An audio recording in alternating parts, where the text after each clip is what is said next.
మీనా వాళ్ళ తమ్ముడైతే వాళ్ళ ఫ్రెండ్ దగ్గర కూర్చుని ల్యాప్టాప్లో వర్క్ చేసుకుంటూ ఉంటాడు. అదే టైంలో రోహిణి అక్కడికి తన ఫ్రెండ్తో వస్తూ ఉంటుంది.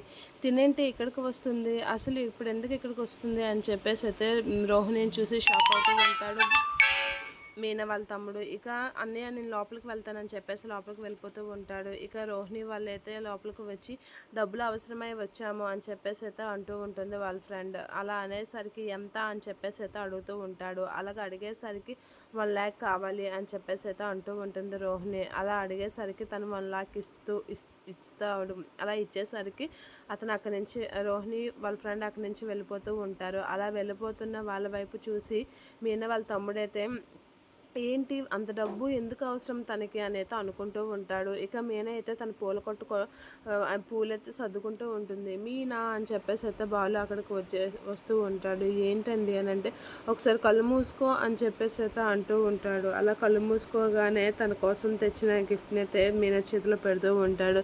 ఏంటిది అని చెప్పేసి కళ్ళు తెరిచి చూస్తూ ఉంటుంది. చూడు మీనా అని చెప్పేసి అనేసరికి మీనా అయితే చూస్తూ ఉంటుంది. ఏంటి సారీనా అని అంటూ ఉంటుంది. అవును నీకోసమే చీర తెచ్చాను అని చెప్పేసి అంటూ ఉంటాడు బాలు.